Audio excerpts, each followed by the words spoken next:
asalaamaaleykum internet IGFM Makka internet IGFM TV ñu ngi leen di nuyu di leen ziar di leen sargal waaye di leen jaajëfal ci seen fidélité fii ci IGFM TV actualité oblige actualité saa yu amee dañuy jël kenn koo xamante ne kàngam la wala professionnel la ca loolee ñu daal di koy teg fii ci plateau bi mu andi ñu li nga xamante ne moom mooy jàngatam tey nag dañoo am plaisir am fi ki nga xamante ne moom mooy Daouda Mine chroniqueur judiciaire nekk fii ci kër gi ñu fas yéene waxtaan ci ay pàcc yu bari li ci am moom mooy li ci gën a fës moom mooy li nga xamante ne moom mooy radiation Barthélémy Dias foofu ca assemblée nationale ak li nga xamante ne moom la ñuy viser li ñu yaakaar ne dañ koy viser muy poste mairie de Dakaram mais balaa loolu ànd naag ci plateau bi ki nga xamante ne moom mooy Youssouf Sané ñu nuyu ko ziar ko Youssouf ñu ngi lay nuyu. lay fay di nuyu suñu internet wu IGFM yi di nuyu Daouda Mine qui n'est plus à présenter. Daouda Mine déjà c'est une référence en la matière. Déjà côté judiciaire bi xarañ na ci torop et sur le plan journalistique aussi mooy suñu mag ñun ñëpp donc c'est un plaisir et surtout un honneur pour moi d'échanger avec Daouda tey merci. Daouda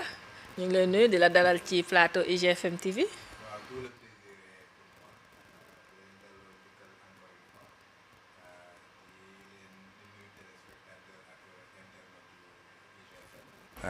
di la nuyu kiyaa bu baax a baax di nuyu Youssouf Sané di wax ni tout l'honneur est pour moi partager ak yéen plateau ñëw fi IGFM waxtaan ak internautes yi di am yaakaar comme j'ai l'habitude de dire que lépp lu ñu fiy wax dina jëriñ askan bi parce que voilà askan bi moo tax ñuy wax te lépp lu nga xamante ne dañ koy wax également liñ ci jublu rek mooy ñu gindi leen ba question yi nga xamante ne mi ngi leen di tarauder l'esprit wala boog ñu ngi ciy poser un certain nombre de questions ñu mun leen ci indil benn appréciation bu nga xamante ne wala benn jàngat bu nga xamante ne dina leen permettre ñu comprendre loolu rek moom moo ñu ci tax a jóg di ñaan yàlla nag lépp lu ñu fiy wax mu jariñ askan bi encore une fois. alors juste à l'endroit des internautes leur dire que bu ñu amee ay questions mën nañ ko wax fii ci chatu YouTube bi comme ça ñu mën ko jottali Daouda Mine. mën ngeen envoyer seen question yi ci commentaire bi ci YouTube ak li nga xamante ne moom mooy Facebook bu ko defee nañ ko récupérer daal di koy jox ci Daouda question yu bari na nag mais bu ñu amee loo xamante ne actualité bu jëm ci wàllum justice lii problème yi des fois moom mooy que ne c'est un peu technique moo tax tey dañoo bëgg waxtaan bi ñu def ko manière boo xamante ne c'est un peu terre à terre pour que ñi nga xamante ne ñoom ñooy internautes yi ñu mën a comprendre ci lu bari donc ñu jëm ci li nga xamante ne moom mooy maire de Dakar Barthélémy Dias déchu de son poste de député foofu nga xamante ne moom mooy pencum ndaw réew mi ñu ngi ko sukkandiku ci article 61 bi alors déjà lan moom mooy sa appréciation par rapport ak loolu actualité boobu. waaw jërëjëf encore une fois donc sama appréciation rek moo di man bu may wax dama naan lii ñu def ne ndax texte yi prévoir nañ ko ak lan la ci texte yi wax tey bu fekkee ne da nga jël radiation boobu nga xamante ne Barthélémy Dias rajo nañ ko ci liste des députés comme ni nga ko waxee article 61 bu constitution moom moo ko njëkk a wax article 51 bu règlement intérieur ñëw féddale ko tey boo jëlee article 61 bu constitution daf ne le membre de l'Assemblée nationale bu nga xamante ne dañ ko condamné définitivement dañ koy radier de la liste des députés sur demande du ministre de la justice nga dem ci règlement intérieur bu Assemblée nationale li ñu changé rek le membre boobu lañ changé def le député bi nga xamante ne dañu ko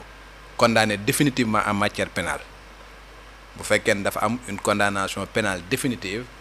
dañ koy radier ci liste yi nga xamante ne mooy liste député sur demande du ministre de la justice donc li ngay gis foofu rek moom mooy daf am benn question fondamentale bu nga xamante il faut que mu am mooy le ministre de la justice daal di bind kayit daal di koy demander tant que defu ko kooku noonu kenn mënu ko jëpp question de procédure la preuve lii nga xamante ne dal na ko tey mënoon na ko dal ci législature ba nga xamante ne passé na parce que Barthélémy Dias sa condamnation est devenue définitive en 2023 bi nga xamante ne Cour suprême dem na ba jël décision définitive dans l'affaire Ndiaga Diouf instant boobu mi ngi woon député ci 14e législature bi te booba Aïssata Tall Sall moo nekkoon ministre de la justice su bindoon kayit jox ko bureau assemblée nationale dafay acté loolu parce que dafa nekk lu nga xamante ne laajuñu assemblée nationale xalaatam parce que bokkul ak nga bind assemblée nationale pour demander à ce que ñu lever immunité parlementaire d'un député bokkul tey jii boo gisee Ousmane Sonko ba ñuy lever immunité parlementaire am Barthélémy Diaz mi ba ñuy lever immunité parlementaire am assemblée nationale Khalifa Sall ba ñuy lever immunité parlementaire assemblée nationale ministre de la justice moom moo bindoon mais dañoo examiner woon loolu nga xamante ne moom la bindoon pour xool ndax dinañ ko def wala duñ ko def mu jaar ci procédure bi yépp jaar ci conférence des présidents dem commission des lois ñëw plénière député yi doog a voté bii nag c'est la loi qui dit que ne bu ñu la xasee ba condamné définitivement lenn rek moom moo ciy tegu mooy le ministre de la justice daal di bind bu xasee ba bind rek duñu leen sax laaj dañuy yëgal assemblée nationale neen jot nañu kayit bu ministre de la justice bu ne kii nga xamante ne Barthélémy Diaz condamné nañ ko définitivement dans l'affaire Ndiaga Diouf dañu demandé à ce que ñu rajo ko par conséquent ñun assemblée nationale président assemblée nationale bureau de l'assemblée nationale rajo nañ ko conformément à ce que ni nga xamante ne moom la bëggee conformément à l'article 61 bu constitution ak 51 du règlement intérieur et par conséquent Barthélémy Diaz ne fait plus partie des membres de l'assemblée nationale et à partir de ce moment là li ci topp mooy lan ki nga xamante ne mooy suppléant moom moo koy jël rek mu remplacer ko ci assemblée nationale. mooy sew-sew bi entre ñaari cas de figure bi nga wax ni léegi. waaw sew-sew bi mooy xam nga lépp question de procédure la. bii ki nga xamante ne dañ ne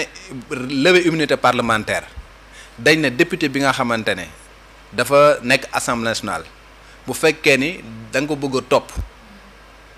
ci ñaawteef bu nga xamante ne jàpp nañu moom moo ko def mënoo koo topp tant que lever immunité parlementaire am loolu la loi bi wax léegi nag bu fekkee ne dañuy lever immunité parlementaire am yow procureur de la République wala ministre de la République mënuloo koo dinde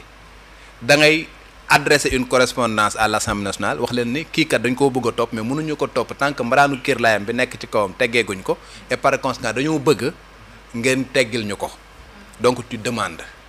parce que amuloo leneen loo def da ngay demander boo demander nag Assemblée nationale président Assemblée nationale mënul ñëw rek parce que demande mu jox la te fekk demul ci ñeneen ñi nga xamante ñooy assemblée ñooy yeneen député yi donc dafay jaar ci fi nga xam fa la war a jaar ba dem plénière comme ni ñuy voter toute loi ñu doog a radier ñu doog a astafurlah lever immunité parlementaire nga doog a mën a topp bii nag bokkul bii nañ ko bindee daf ne le député bi nga xamante ne dañ ko condamné définitivement est radié lañ binda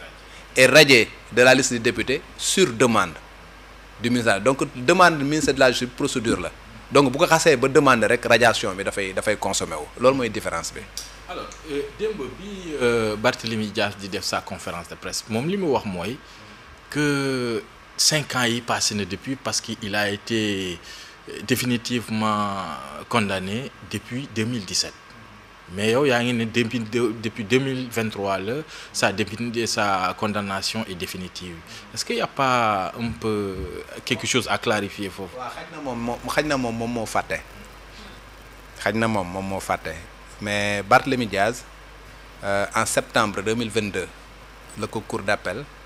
bu Dakar daal di juger confirmer décision bi nga xamante ne le tribunal correctionnel bu Dakar jëloon na ko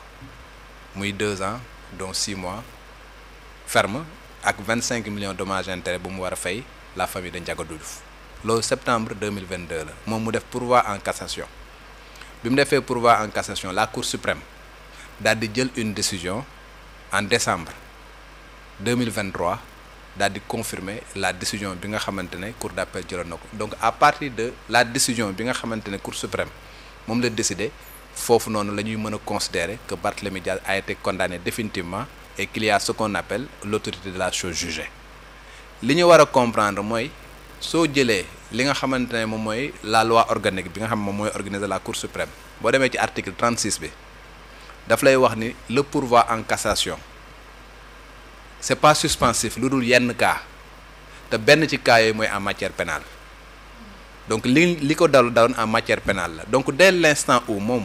cour d'appel daal di koy condamné moom mu def pourvoi en cassation kenn mënatul woon exécuter décision bi tant que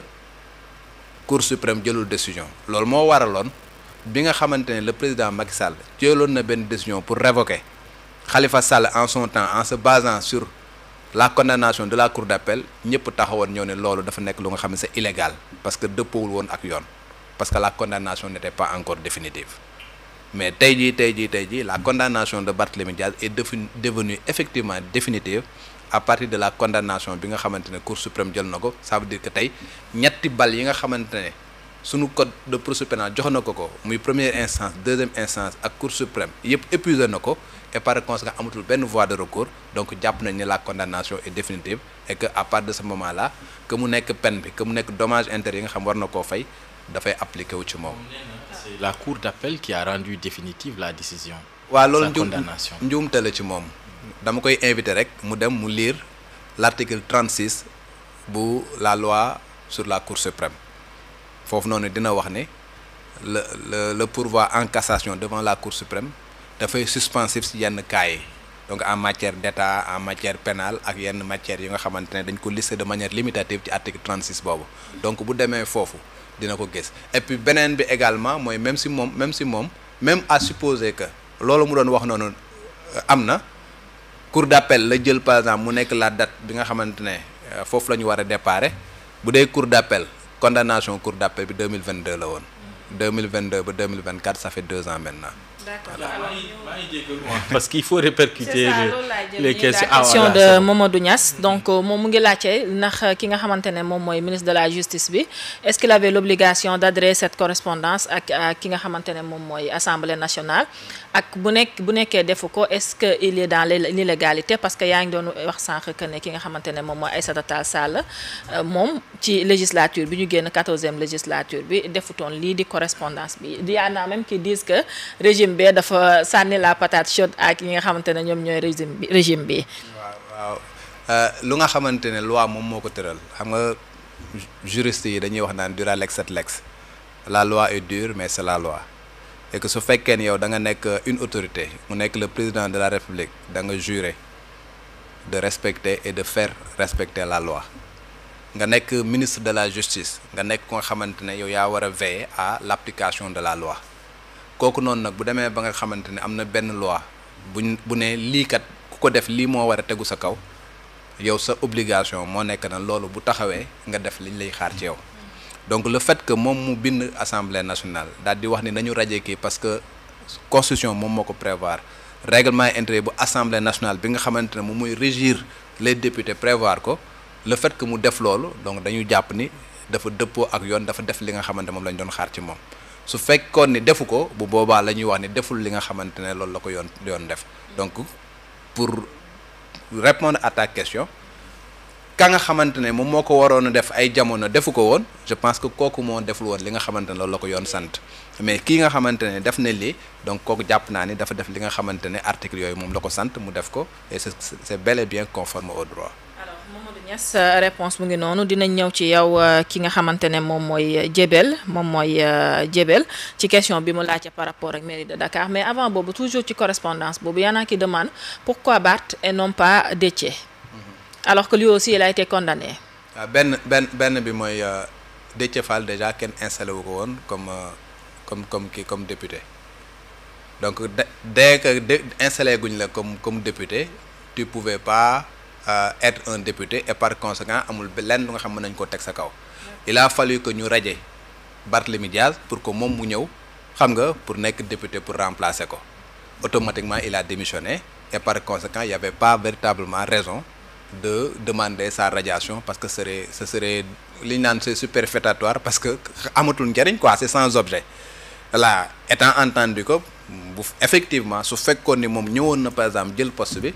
le ministre serait dans l'obligation de demander véritablement sa radiation parce que une condamnation pénale définitive la ñu wax une condamnation pénale mu nekk sursis mu nekk peine ferme ak lu mu mën di doon xam nga dafay nekk une condamnation pénale et par conséquent bu boobaa doon na mën a demander sa condamnation définitive comme exactement nu mu ko demander pour Barthélémy Diaz mais encore une fois Déthié Fall jotul nekk député ba ñuy demander sa radiation ci liste député yi. Est-ce qu'on peut transposer le même cas de figure sur Ousmane Sonko parce que certains disent que lui aussi il doit être radié parce qu'il a été condamné dans l'affaire Mame Mbaye Niang. Est-ce qu'on peut transposer la même chose? Différence bi foofu moo di effectivement Ousmane Sonko a été condamné à 4 mois 2 mois lañ ko njëkkoon condamné ñu interjeté appel Mame Mbaye Niang pour interjeté appel procureur interjeté appel ñu jël 2 mois boobu ñu yóbbu ko 4 mois ak 200 millions de dommages et intérêts moom si boppam mu daal di interjeté appel asafla mu def pourvoi en cassation les avocats de Ousmane Sonko bi ñu defee pourvoi en cassation asafla ma rappelé que bu ñu ñëwee ci cour d'appel non seulement dañoo corser la condamnation jële ko 2 mois yóbbu ko 4 mois confirmer 200 millions yu ñu jox Mame Mbaye Niang mais juge bi da cee assortiroon de la contrainte par corps les avocats de Ousmane Sonko daal di def li ñuy woowee pourvoi en cassation mu ñëw au niveau de la cour suprême la cour suprême bi ñu ñëwee dañoo confirmer 6 mois yi dañoo confirmer 200 millions yi mais dañoo tëbal contrainte par corps bi li taxoon ñu tëbal ko dañ ne li nga xamante ne dañ ko condamné c'est une matière politique infraction politique lañ ko condamné et par conséquent mënul am contrainte par corps loolu cour suprême moom moo ko bind noir sur blanc sur décision. Maintenant sur la base de la condamnation de Barthélémy Diaz de Ousmane Sonko dans l'affaire Mame Mbaye Niang ci la ko conseil constitutionnel invalidé woon ba bokkul woon ci ay présidentielles mais après la loi d'amnistie est arrivée et la loi d'amnistie boo ko liiree dafa am benn délai bu nga xam daf ko lépp lu nga xam dafa xewoon ci diir bi ba diir bi mu nekk motivation politique wala mu nekk manifestation bu am motivation politique wala lépp lu nga xamante ne wax nañ ko mu nekk infraction ci xarale yu bees yi muy tout moyen de communication publique c'est amnistié de plein droit et à partir de ce moment-là condamnation bi nga xam dañ ko condamné woon Ousmane Sonko dans l'affaire Mame Mbaye Niang dafay dugg ci loi d'amnistie boobu. Non yow mën nga ko considérer comme une affaire privée ñeneen mën nañ considérer comme une affaire privée mais liñ ko condamné c'est pas une affaire privée parce que il faut pas que nit ñi di comme une affaire privée disons c'est une affaire civile quoi. tey ji bu ma la yoralee xaalis nga yoral ma xaalis loolu c'est une affaire civile une affaire privée entre man a yow la ba nga may lebal ma lay kii donc mën nga dem rek nga demander à ce que ñu fay la wala juge bi alloué des dommages intérêts mais dès l'instant où mu nekk loo xamante ne dafa am violation de la loi nekk lu nga xamante ne code pénal da koy dàq wala beneen code bu nga xamante ne kaso mën na ci nekkatul une affaire privée dafay nekk une affaire bu nga xamante ne une affaire publique parce que y a une infraction bu nga xamante ne yoon da ko dàq te ki nga xamante ne moom mooy taxawal askan bi moom mooy doon le procureur moom mooy demander une peine nekkatul une affaire privée donc lañ toppee woon Ousmane Sonko diffamation la diffamation c'est une infraction pénale bu nga xamante ne code pénal moom moo ko tëral mais cour suprême bi nga xamante ne moom mooy juridiction bu bees bi daf ne diffamation dafa nekk lu nga xam dañ ko considérer comme une infraction politique et par conséquent moom ma interprété noonu nekk la juridiction suprême bu ñu demee ba loi d'amnistie bu nga xamante ne nañ lépp lu nga xamante ne infraction politique la ci diir bi ba diir bi te Ousmane Sonko la nga xamante lañ ko condamné nekkoon ci diir boobu dafay bokk ci loi d'amnistie bi nga xamante ne moom la le président Macky Sall jëloon et par conséquent loolu mooy effacer la peine bi nga xamante ne moo tegoon ci Ousmane Sonko loolu moo tax mu mën a voter ci élection bi nga xamante ne Bassirou Diomaye Faye si la nekkoon président moom moo tax mu mën a voter waat également ci élection législative bi ba nekk député ba mën a nekk assemblée nationale. Il a suspendu un peu son mandat. Cela veut dire que bu décider pour ñëw réapproprier son mandat il peut le faire sans souci. Bien sûr parce que différence bi entre la démission et la suspension mandat bi moom moo ko moom les Sénégalais yi moom lañ élire comme député mais dafa am code électoral ak règlement intérieur wax ni am na yenn poste yu nga xamante ne dafa incompatible avec la fonction de député incompatible mooy mënoo exercer ndoo ñaari en même temps donc il faut nga bàyyi benn bi nag kenn imposé wu la démission yow yaa ko moom bu la neexee nga démissionné xam nga ñoo ne man bugguma keneen ki nga xamante ne moom mu nekk sa suppléant nga jël ko bu la neexee nga ne ok man damay suspendre ki nga xamante ne mooy sama suppléant toogandi fa xam nga heure bu ma bëggee ñëw ma daal di ñëwaat xam nga comme nan la tey ma am contrat fii xam nga ma am leneen lu nga xamante ne gis naa ko ma bëgg léegi mënu ma amandoo ñaari contrat ma ñëw demander disponibilité fii ñu suspendre sama contrat ma dem liggéey fee su ma demee ba pare foofu ñëwaat continuer waat sama liggéey fii exactement noonu lay demee. alors ñu ñëwaat ci internautes yi ku ci mel ne Alika ak Jebel je pense ñoo bokk même question ñoom na dañuy laaj par rapport ak poste mairie de Dakar bi qui a le droit de radier le maire de Dakar entre le président de la République ou le ministre ou le préfet ndax décret moom moo koy mën a radier wala kan moo ko mën a radier. waaw maire quel que soit le maire le président de la République am na possibilité jël benn décret radier ko ci ñaari cas. ñaari cas yëpp ñu ngi ko prévoir ci article 135 ak 140 bu code général des collectivités territoriales. article 140 bi daf ne maire bi nga xamante ne dañ ko condamné définitivement ci une infraction bu nga xamante ne Cour des comptes moom moo koy dàq. li ngay comprendre Cour des comptes la plupart ce sont les infractions yu nga xamante ne liées à des deniers publics maanaam def nga détournement de deniers publics maanaam def nga escroquerie sur des deniers publics maanaam def nga peut-être faute de gestion bu nga xamante ne dañu jàpp ni tu ne peux plus exercer une fonction publique xam nga pendant une durée X boobu noonu dañ lay radier de plein droit bu fekkee ne da nga def faux usage de faux également article 140 boobu daf ne révocation bi c'est de plein droit su fekkee ne également dañ la jàpp ci avec spoliation foncière mooy maire bi jël ay terrain di ko jaay ba ñu juger ko condamné ko ba condamnation devenir définitive le président mën na jël un décret daal di lay révoquer article 140 boobu ci la le président Macky Sall basé woon pour révoquer ki ñuy woowee Khalifa Sall parce que tout simplement dañ ko condamné woon pour escroquerie sur des deniers publics beneen bi nga xamante ne le président mën na koo jël daal di révoquer un maire mooy article 135 te article 135 boobu daf ne le maire wala bépp conseiller municipal bu nga xam ne dañ la condamné définitivement pour un crime le président de la République mën na jël décret pour révoquer la pour un crime léegi nag crime nag boo demee ci code pénal moom mooy wax lan mooy crime boo demee ci code pénal dañ lay defal ñetti façon infraction moo am dañ lay wax crime wax la délit xam nga wax la contravention mais ñu bëri nag dañu yaakaar ni crime mooy soo rey su nit deewee rek soo faatee nit rek crime la mais c'est pas ça voilà tey jii nit mën na faat nit te du nekk crime. crime économique waaw on parle de crime waaw économique. ñooñu loolu ko dañ koy wax mais crime économique amul voilà détournement de deniers publics. xam nga la plupart c'est bon amul la plupart c'est un délit c'est pas un crime donc nit mën nga rey nit mu nekk délit. nit mën nga ñàkk rey nit mu nekk crime waaw la bande à Inno mosuñu rey nit perpétuité lañ leen door vol aggravé la donc vol sàcc délit la mais bu amee 4 aggravations day nekk crime donc vol la nuit en réunion avec usage d'armes de véhicule automatiquement dafay nekk crime mooy ni ngay dégg bande d'agresseurs yi nga xam dañ leen di jàpp fu ñu leen jàppee bu ñu demee ci juge d'instruction daf leen di inculper pour vol aggravé crime la parce que bu boobaa cour d'assises lañ leen di juger mosuñu rey nit la bande n'a jamais tué tey jii su fekkee ni da nga tey jii vol de bétail dañ ko criminaliser viol ak pédophilie dañ ko criminaliser voilà donc yooyu noonu dañ ko considérer comme crime mais tey nit mën na rey nit te fekk nekkul crime parce que rey nit en droit loolu mooy homicide nag ñaari façon la homicide volontaire ak homicide involontaire homicide volontaire ba loolu mooy crime muy meurtre ak assassinat mais homicide involontaire bi loolu délit la homicide involontaire ñaar la mooy homicide bu nga xam da nga ko def par imprudence maa ngi dawal sama oto xam nga ma kii nit traversé ba mbëkk ko mu dee loolu def naa véritablement une infraction mais loolu du crime c'est un délit la plupart tribunal des flagrants délits la ñuy juger nit ñi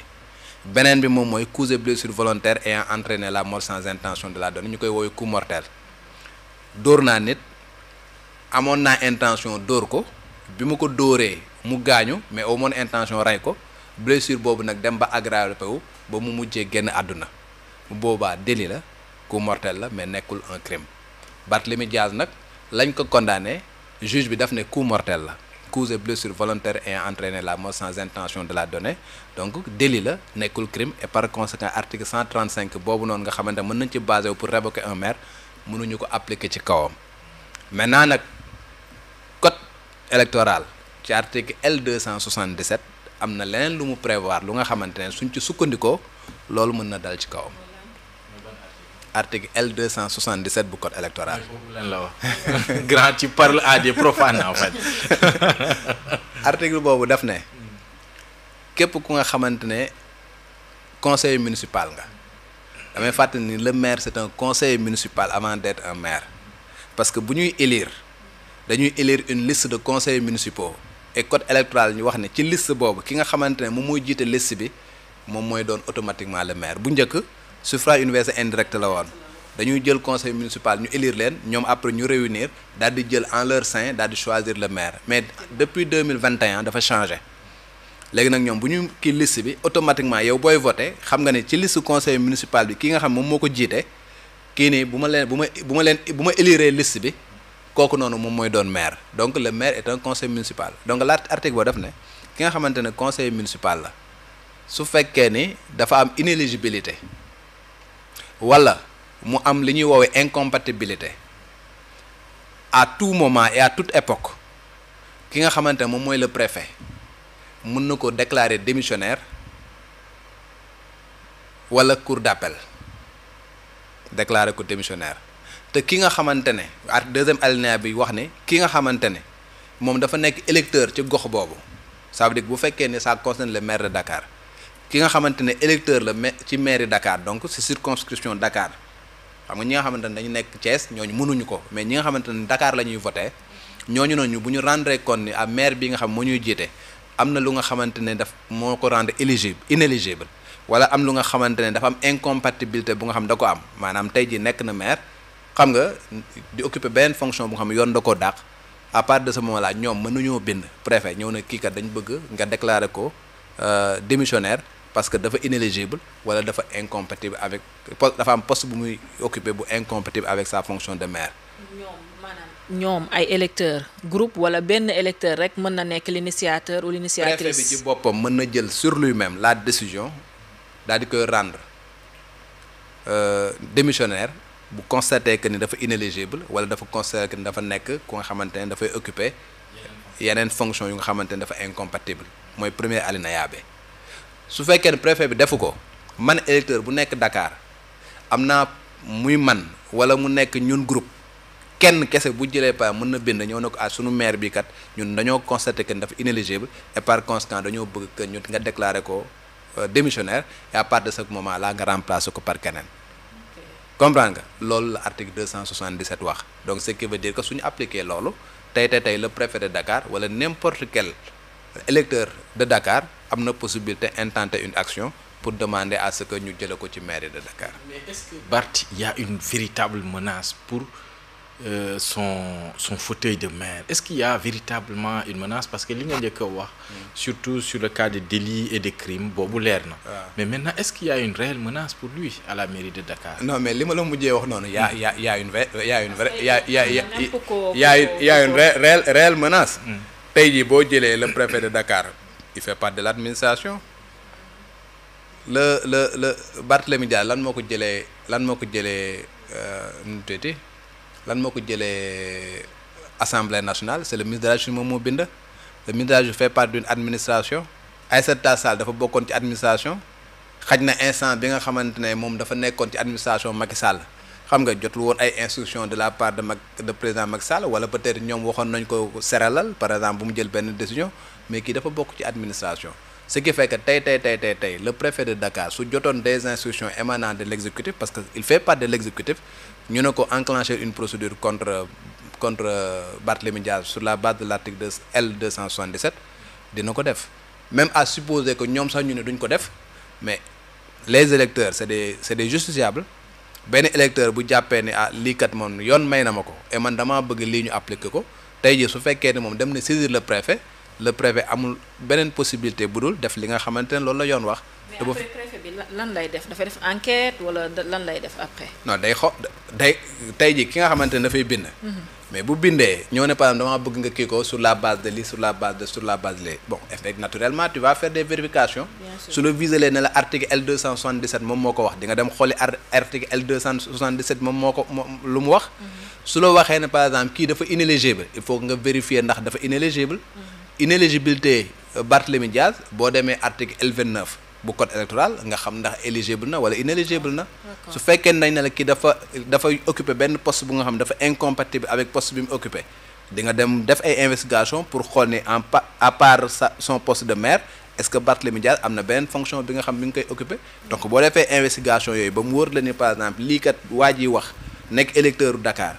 lii kat texte yi wax dafa nekk lu nga xamante ne c'est en faveur li électeur bi wax. bu boobaa da ngay appliquer li nga xamante moom la texte yi wax te loolu nag bu ñu ko appliquer man j'ai bien peur que moom mën na ci am ay problèmes. Alors déjà pour en fait te répercuter déjà les messages, il y a quelqu'un qui dit que elle s'appelle Assa Velg elle insiste pour qu'on te dise que ci sa fans club bi la bokk.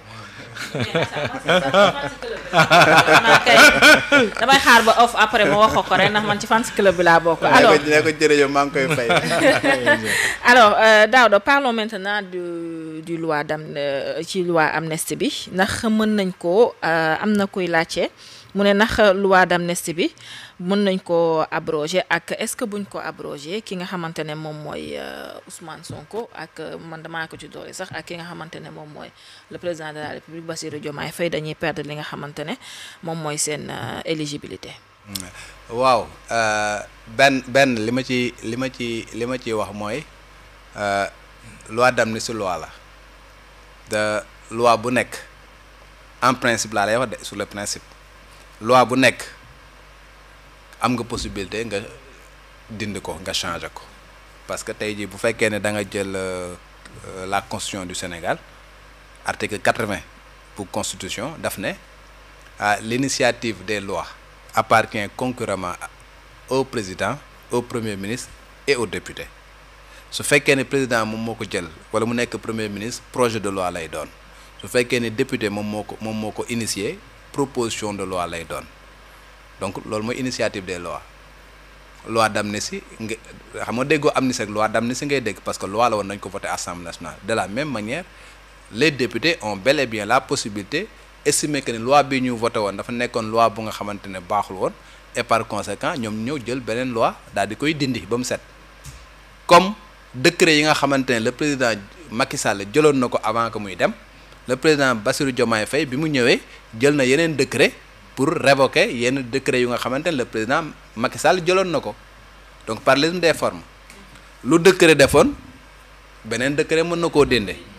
lu loi def beneen loi mën na ko dinde maintenant su fekkee ne dem nañ ba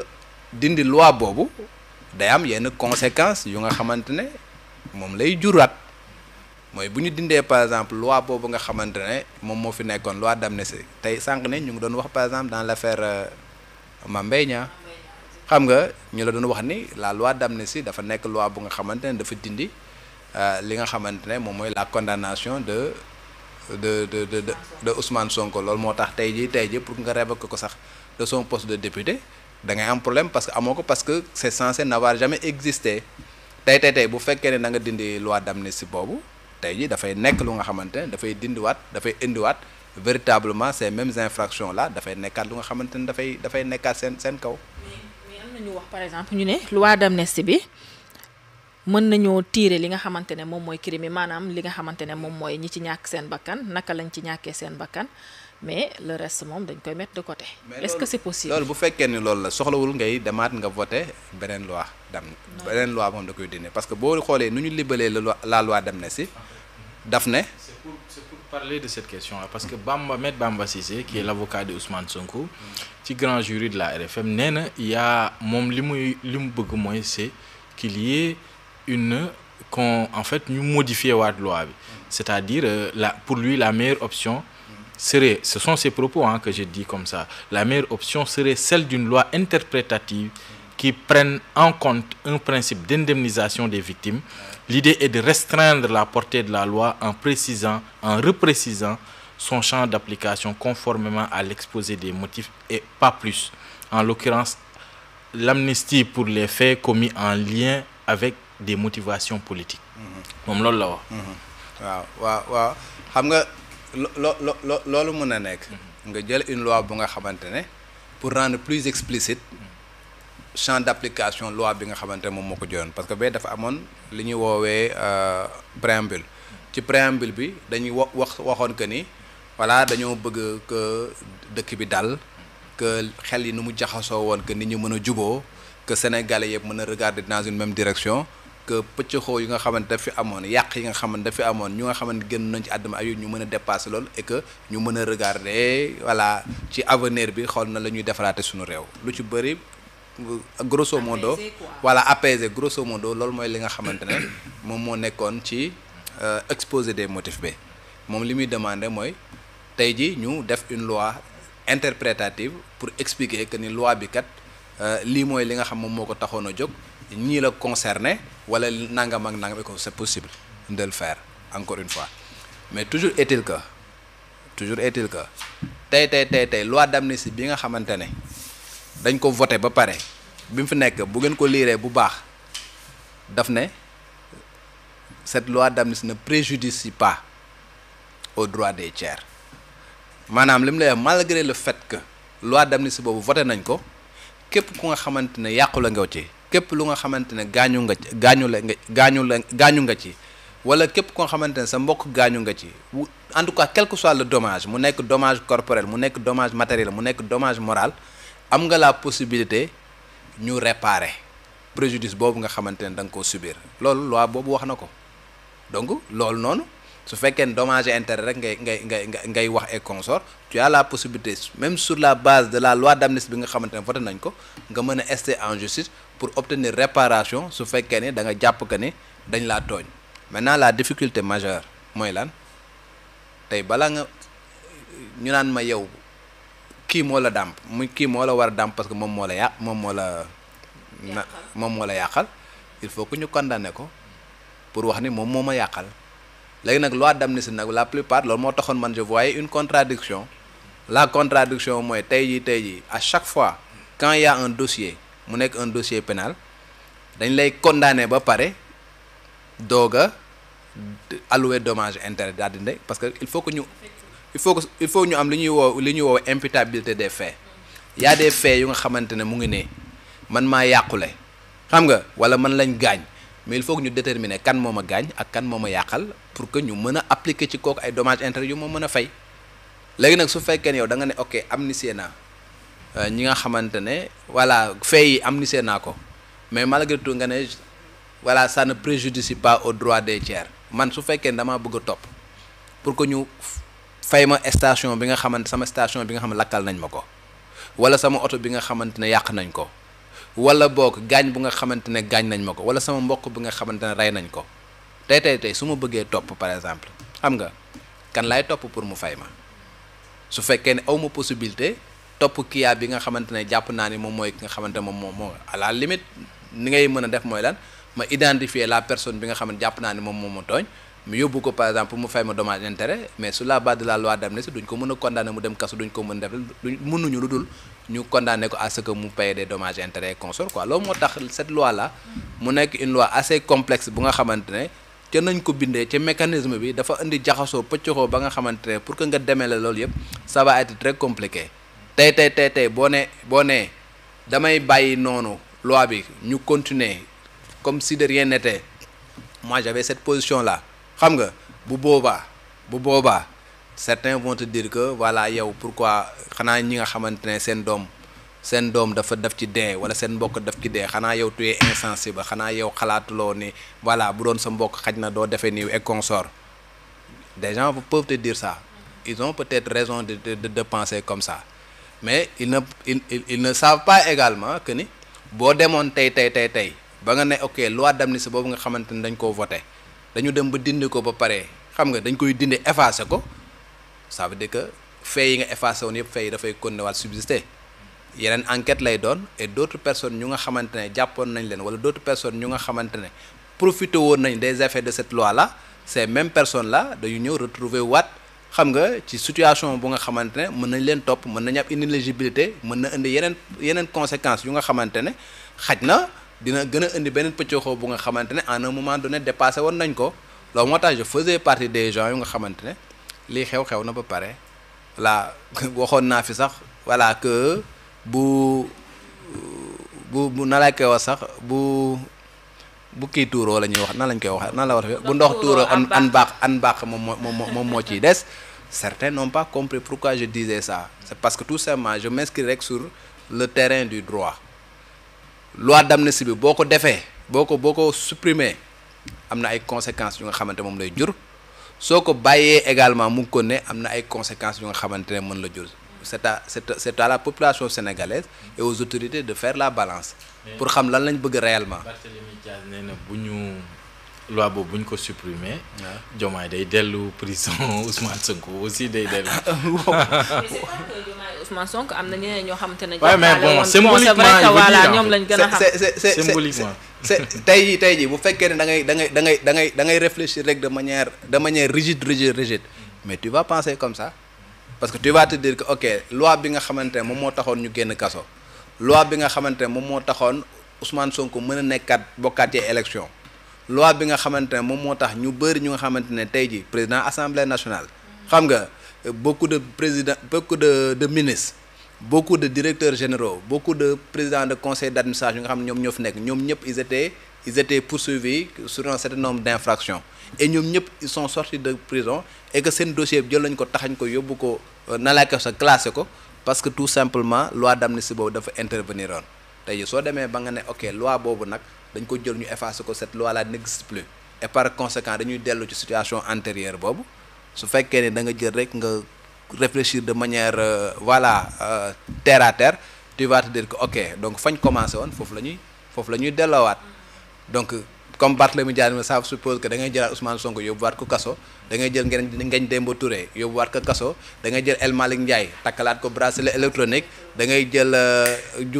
Waly Diouf Bodian takkalaat ko bracelet électronique da ngay jël Fadilou Keita yóbbuwaat ko kaso da ngay jël Diomaye bon sauf que Diomaye fi mu toll c'est juste pour te dire que tu ne pourras jamais vu ak ce qui se passe là tu ne pourras jamais revenir à la situation bi nga xamante ne fa lañ nekkoon au moment où ñuy voter la loi d'amnistie. da nga ne sauf que Diomaye aussi tey jii par exemple bu ñu abrogé woon loi d'amnistie bi dina toucher ñëpp sauf le président de la République. moom laa foofu laa lay waxee ne. situation ba nga xamante ne fa nga tolloon ba ñu doon voter loi d'amnistie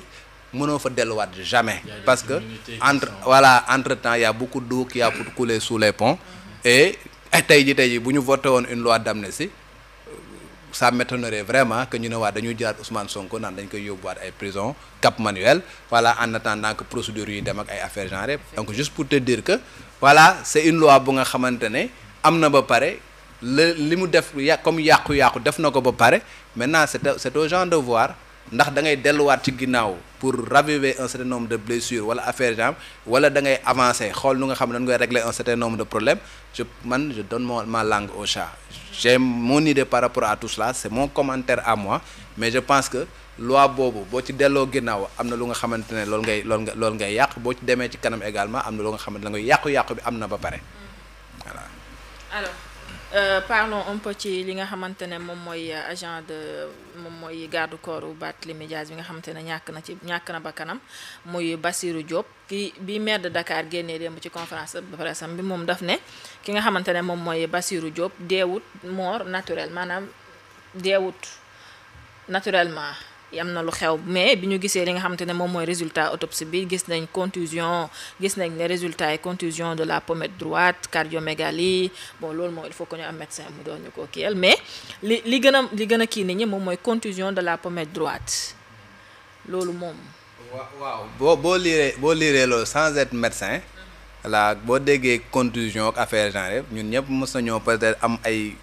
dem football ñu gaañ la wala nangam ak naam nga dem ñu bindal la contusion bindal la ay pommade ak ay consort ça veut dire que au moins amoon na impact amoon na blessure wala quelque chose comme ça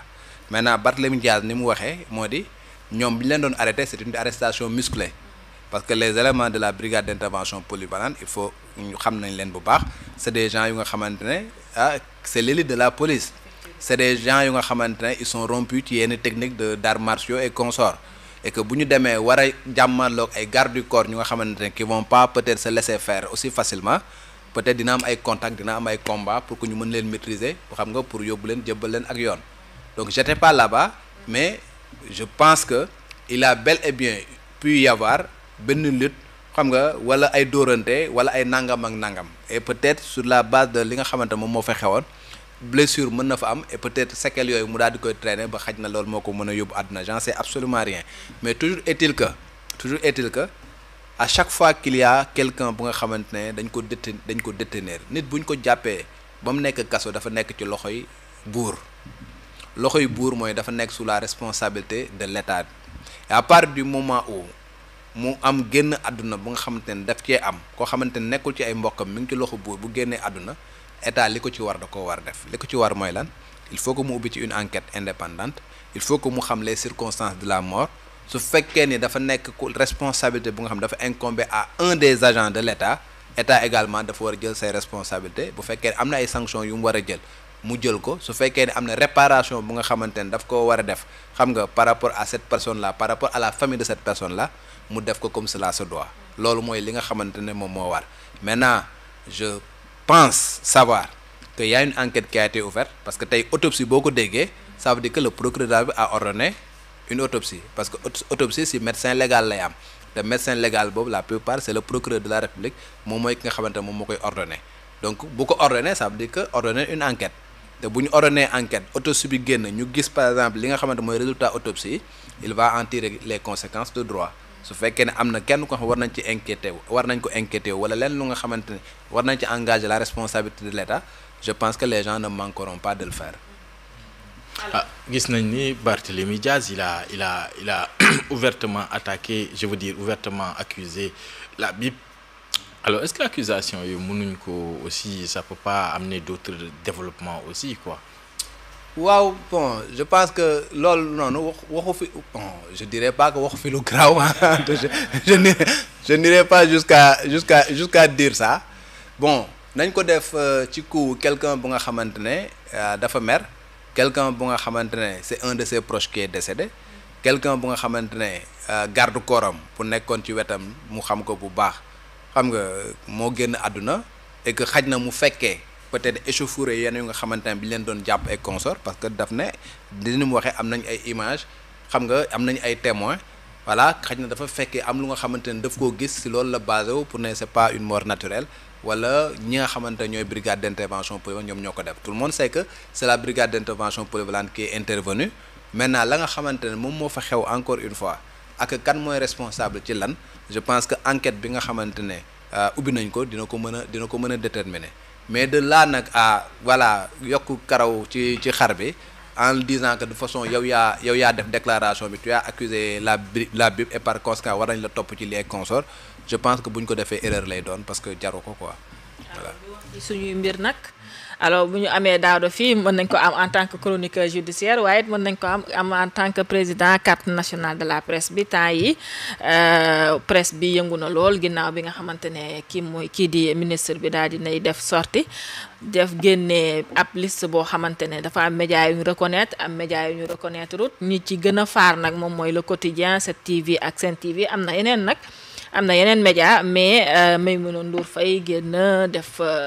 benn sortie bu musclée elle aussi donc déjà ban position nga am par rapport ak li nga xamante ne ministre bi des na ko muy média yi ñu reconnaître ak yi ñu reconnaître wut waaw c'est une question bu nga xamante ne man lu ci bëri du may bëgg a wax ci confrères yi je veux pas personnaliser des débats et vous me permettrez de ne pas personnaliser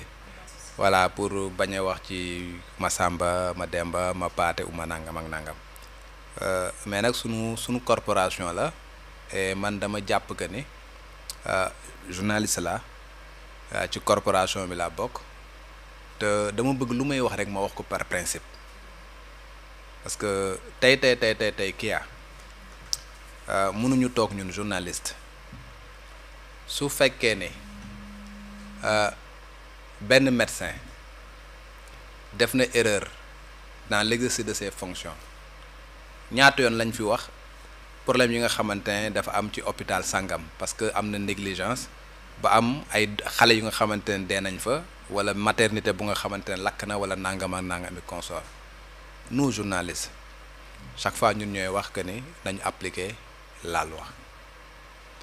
tey Sidi Diop bi nga xamante ne dafa demoon di dawal sans permis ba ñu jàpp ko mu nekk une infraction du code de la route kooku noonu ñun lan lañ ko ëppalee ba nga xamante ne moom bu fekkee ni dafa def une infraction au code de la route ñu teg ko ci yoon te ñun bu fekkee ni dañ def une infraction au code de la presse bi nga xamante moom moo ñu régir dara duñ ci fekk wala ñu ne dara waruñu cee fekk les codes se valent code de la presse code des drogues code pénal code de procédure pénale code de la presse code de l'urbanisme yëpp ay code la ce sont les députés du Sénégal les représentants du peuple ñoom ñoo dem voter à l'Assemblée nationale daal di ne secteur bi lii mooy disposition yi nga xamante ne moom moo koy concerné secteur bi lii mooy disposition yi nga xamante ne moom moo koy concerné secteur bi lii mooy disposition yi nga xamante ne moom moo ko concerné et que képp ku nga xamante ne disposition yooyu respecté woo ko tu es en marge de la loi ñu voté ko le président de la République daal di promulguer loi ñu publier ko ci journal officiel mu nekk une loi d'application générale de portée générale et une loi impersonnelle bu nga xamante ne dafa war a appliquer wu ci ñëpp parce que nekkatul une loi bu nga xamante ne pour la presse c'est une loi pour le peuple sénégalais parce que ce sont les représentants du peuple sénégalais ñoom ñoo ko jël loolu mooy sama gëm-gëm loolu laa gëmet te je peux pas man taxaw chaque fois naan leen texte bii lii la wax le président de la République dafa violer nangam ak nangam xam nga le ministre de la justice respecté na nangam Barthélémy Dias texte nangam moom moo nekk lu nga xam moo dal ci kawam kële texte nangam moom moo dal ci kawam que ñun journaliste bu ñu ñëwee ñu war a wax suñu ay texte ñu naan non texte nangam wala texte nangam wala texte wala ñuy nekk am langue de bois ba duñu ñimente waxante yu nga xamante ne voilà man je le ferai pas ku ma mere sa affaire je ma na ma yàlla nañ ma baal comprends nga man du ma wax loolu tey man je fais partie je suis très à l'aise pour le dire je fais partie des gens yu nga xamante ne dañu ànd ak la convention des jeunes reporters fii laa leen doon bàyyi di def tournée au Sénégal avec la convention des jeunes reporters avec la fondation Neumann pour vulgariser les dispositions du code de la presse région yëpp dem naa fa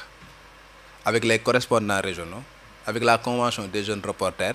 ñuy wax journalistes yi lii mooy li nga xamante moom moo nekk code de la presse lii la code de la presse wax lii mooy les droits et les devoirs des journalistes lii mooy les dispositions yi nga xamante ne moom moo concerné le fonds d'appui à la presse lii mooy les dispositions yi nga xamante ne moom moo concerné le code de la presse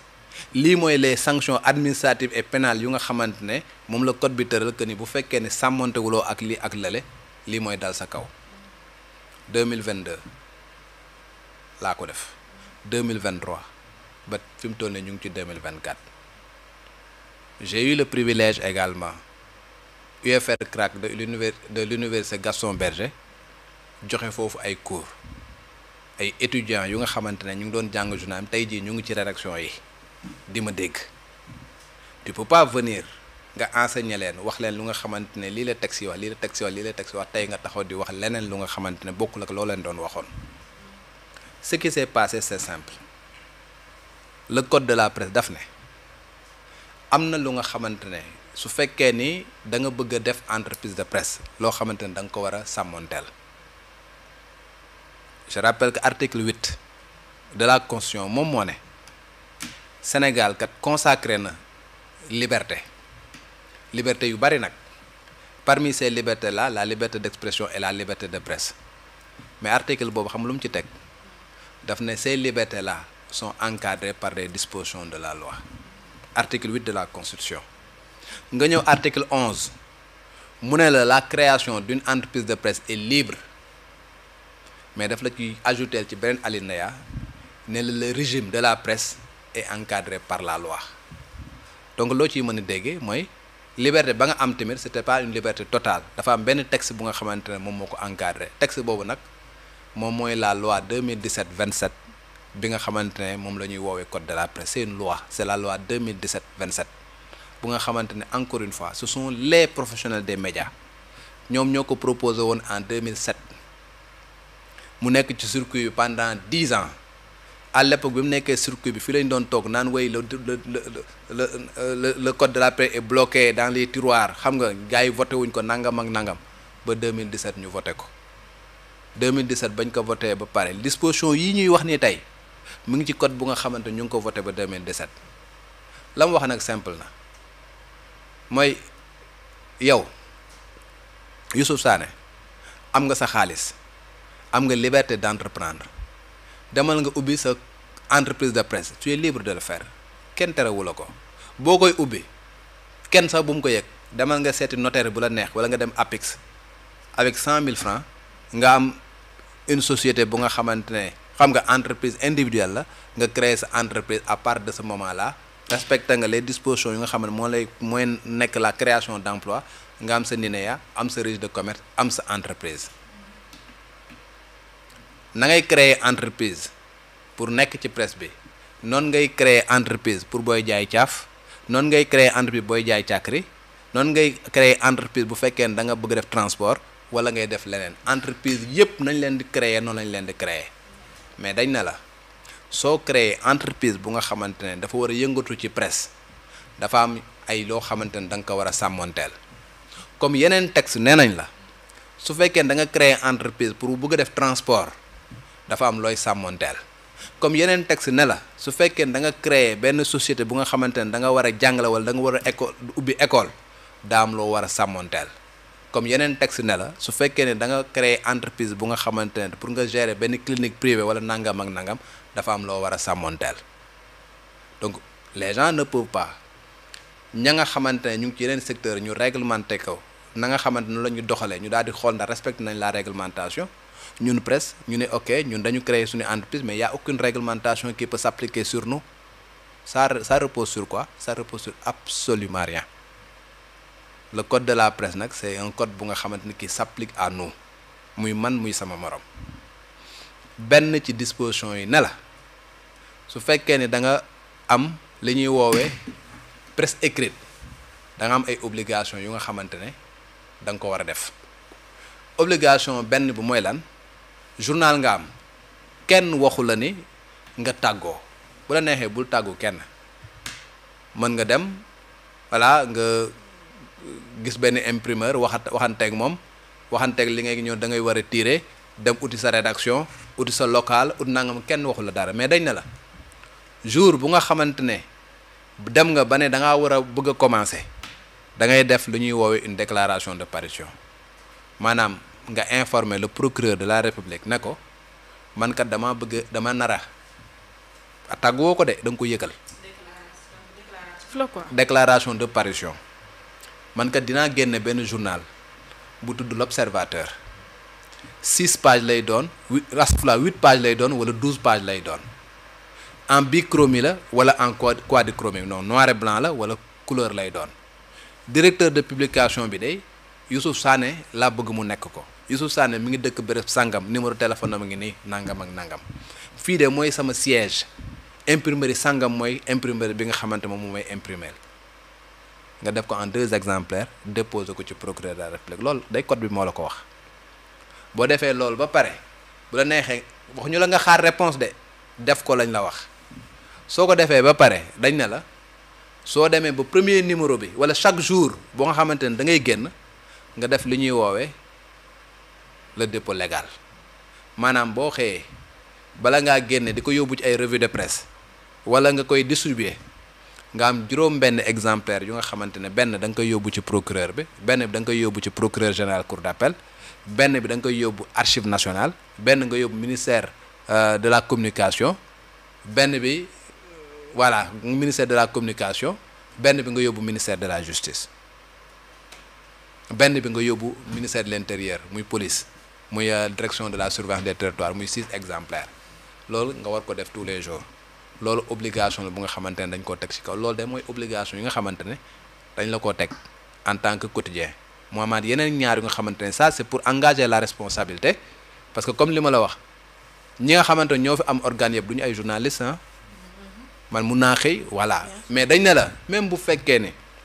da nga am sa xaalis nga ubbi mais pour diriger une rédaction warul nekk n'importe qui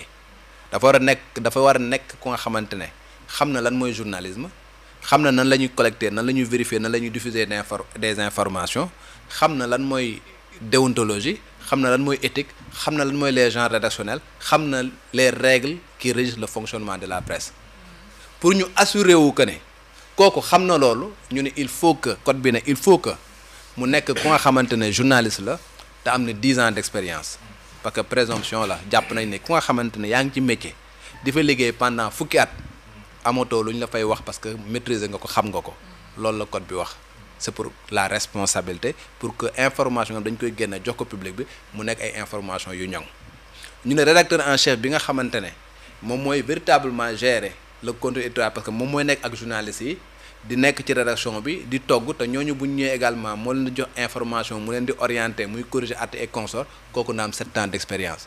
loolu de mooy obligation yi nga xamante ne dañ ko tegal presse écrite pour képp koo xamante bëgg nga ko def loolu compliqué na. mais loolu mooy benn ñu ne la bu fekkee ne télévision la wala nga nekk nan laa koy wax sax nga nekk rajo da nga war a am une autorisation parce que fréquence yi état moo ko moom état moom moo koy attribuer les fréquences tey da ngay dégg ñu ne la kii mu ngi 90.3 kii mu ngi 99 point nangam kii mu ngi 94.0 mais yow mënoo jox sa bopp fréquence boobu état moom moo ko moom moo koy gérer moom moo la koy jox mais pour que mu jox la ko da lay jox autorisation bu la joxee autorisation ba pare il faut que nag mu encadrer ci jox naa la fréquence mais nan nga mën a bëgg utiliser fréquence boobu yow lan nga bëgg a def nga ne information laa bëgg a def nga ne ok information de bëgg nga koo def mais bëgg nañ boo joxe information boobu doo fi génne ay néew ci écran bi doo fi publicité xeesal parce que loolu baaxul ci santé publique comprends nga doo fi wax bu nga xamante ne day boddi xeet doo fi wax nangam ak nangam mais loolu nag pour que ñu assuré wu que ne loolu noonu doo ko def ñu ne la benn cahier de charge nga jot lay jox mais cahier de charge nga nii lii la ñuy tere lii la ñuy tere lii la ñuy tere te terewuñu wax ni par exemple bul ma xeex bul ma xuloo bul ma nangam ak nangam de lu nga xamante ne pour askan bi la baaxul ci askan bi la ñuy wax lii mooy cahier de charge bi nga signé ko boo ko signé ba pare après nga commencer fonctionner comme tu veux xam nga ak peut-être juróomi journalistes yu nga xamante ne ñoom ñooy constituer sa rédaction loolu mooy pour les radios et les télévisions la presse en ligne également c'est exactement pratiquement les mêmes dispositions amal un site internet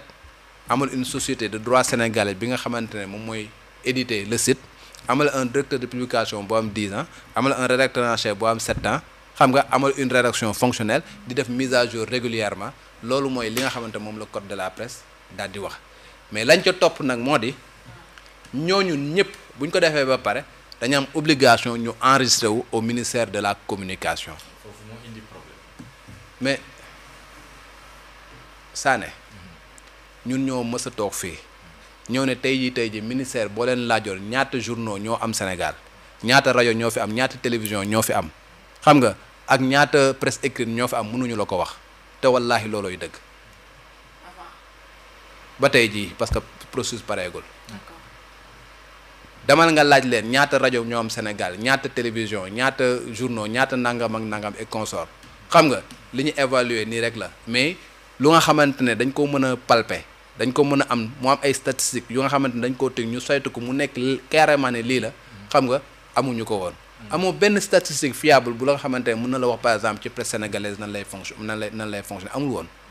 maintenant quand une autorité arrive. am na yoo xamante ne du ma ci doon parce que c'est pas mon problème loolu bu ñu koy wax nañ ko wax ministère ñoom ñoo koy gérer man damay wax li nga xamante ne ci li ma xam la te li nga xamante ne ñun ñoo ko bokk ñun ñëpp muy les médias sénégalais quand une autorité arrive daal di ne ok man dama bëgg ñu réguler presse bi te damay fàttali ni foofu autorité bi jógu rek mu def ko de dama ne la code de la presse ñun ñoo ci waxtaan liggéey ko ba mu sotti bi ñu paree ci loolu ñun ñoo def les assises de la presse les assises de la presse je peux en parler parce que man sama bopp maa ngi woon ci assises de la presse maa ngi woon ci commission numéro 1 boobu moo doon wax ci réforme régulation autorégulation maa ngi woon ci commission ba j'ai participé à tous les travaux l'une des recommandations bi nga xamante ne def nañ ko jébbal ko ministre bi xam nga mooy lan la woon ñu appliquer les dispositions du code de la presse loolu ñun journaliste ñun ñoo ko wax bind ko xaatim ko ci document ñu jox ko moom mu ne comme yéen a wax loolu léegi ñun nañ commencé def la régulation nan nga koy commencé tu répertorier au moins ñoom bu ñu ñëwee nag ñu fekk fi leneen ñu am ay documents yu nga xamante ne jébbal nañu ko bi ñuy doog a ñëw ci ni ñu distribuer aide à la presse ñu gis ni ñi nga xamante ne bénéficié nañu aide à la presse c'est 530 médias ñu xool liste bu nga xamante ne beaucoup de médias yu nga xamante ne xamoo leen ni danaa ni def nga ne ok léegi nag voilà vu que y a un budget bu nga xamante état da koy distribuer te mu am un décret d'application encore une fois du code de la presse parce que code de la presse dafa am décret d'application le décret d'application benn ci décret d'application moom mooy le décret portant statut et avantage des entreprises de presse décret boobu moom moo la lan mooy entreprise de presse lan la war a remplir pour matal entreprise de presse ak lan la war a matale pour mën a bénéficier des avantages liés aux entreprises de presse c'est un décret signé par le président Macky Sall qui existe soo ko bëggee bu ñu paree nii ma taal sama ordinateur ma jox la ko nga liiral ko sa bopp c'est un décret qui existe donc il faut que nga nekk entreprise de presse pour remplir telle ou telle autre condition boo paree nga doog a bénéficier des avantages yu nga xamante ne liés aux entreprises de presse bu nga xamante ne on a mis en place un autre décret qui mettre en place un fonds d'appui et de développement de la presse mu nekk ñaari décret yu président Macky Sall jël tey ñu ñëw ñu ne ok 530 médias bénéficié nañ de l'aide à la presse bu nga xamante 1 milliard 900 milliards la woon 1 milliard 900 millions léegi ñu ne ok les 530 médias yow xam nga 530 médias au Sénégal Youssouf Sané 530 médias au Sénégal xam nga ko ñu ne ok ñun ñi nga xamante ne wala les patrons de presse ñi nga xam ñoom ñoo daan wax que ñun nañu publier la liste de toutes les entreprises de presse yi nga xam dañu bénéficier de l'aide à la presse gars yi ñu ne ok léegi pour que au moins ñu dépasser loolu le ministre a décidé j'étais pas là-bas ils ont décidé de mettre en place une plateforme bu nga xamante ne pour enregistrer ñi nga xamante ne ñoom ñooy les entreprises des médias plateforme bi bañ ko lancé man dugg naa ci plateforme bi ñeenti partie benn partie bi moom mooy da ngay renseigner information yi nga xamante mooy wane ne am nga entreprise de presse mooy NINEA registre de commerce siège bi nga xamante ne moom nga am soo fekkee ne journal nga imprimerie bi nga xamante ne moom moo lay tiiral sa siège numéro téléphone ki nga xamante ne ak numéro téléphone bi nga xamante ne moom mooy un numéro téléphone fonctionnel mooy première page bi boo paree mu demal la ci deuxième page bi nga renseigner actionnariat bi ndax man rek man maa moom société bi wala man ak yow ñun ñoo ko moom man ak yow bu ñu ko moomee ku ci nekk ñaata action la am est-ce que 55-45 la wala est-ce que 60-40 la ngeen renseigner joxe sa numéro téléphone joxe sa adresse mail man ma joxe sama numéro téléphone joxe sama adresse mail loolu mooy deuxième page bi troisième page bi moom mooy directeur de publication mu war a am 10 ans télécharger CVM télécharger information yu koy concerné muy numéro téléphone am muy boîte mail am tout cela beneen bi moom mooy rédacteur en chef bi loolu moo nekk ci plateforme bi léegi ñëpp bu ñu enregistré wu ba pare le ministre de par la loi avait la possibilité moom ci boppam bu ñu enregistré wu ba pare moom mu enfermé wu avec waa direction de la communication wala ses services daal di éplucher les données daal di ne ah lii kat mooy li nga xamante ne la ñu enregistré wu lii la ñu gis ni par exemple conforme na ak nan laa koy wax sax le code de la presse et par conséquent lii mooy médias yu nga xamante ne suñu basé wu ci code de la presse basé wu ci décret d'application bi nga xamante ne moom moo porté statut des entreprises de presse lii mooy lu nga xamante ne moom mooy lii concerné médias yi mais bi mu demee xam ni par exemple Sénégal dëkku coow la il a dit que ni moom dafay mettre en place une commission autonome bi nga xamante ne moom mooy extraire les données coow li yëpp la foofu la commencé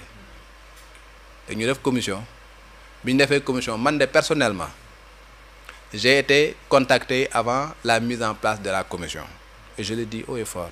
le directeur de cabinet du ministère de la communication m'a appelé en ma qualité de président de la commission de la carte nationale de presse ne ma monsieur Mine ma ne ko oui mu ne ma je vous appelle de la part du ministre ma ne ko ministre mu ne ma ministre de la communication ma ne ko ah oui mu ne ma il projette le décret l'arrêté n'était pas sorti il projette de mettre en place une commission te bu sañoon commission carte nationale de la presse dadd ciy bokk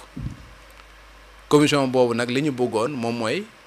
données yi nga xamante ne les médias dañ ko dugal ci plateforme bi commission boobu mën koo extraire def le travail technique saytu ko xam nga pour que ñu xool ndax réellement dañ conforme wala conforme ñu et consort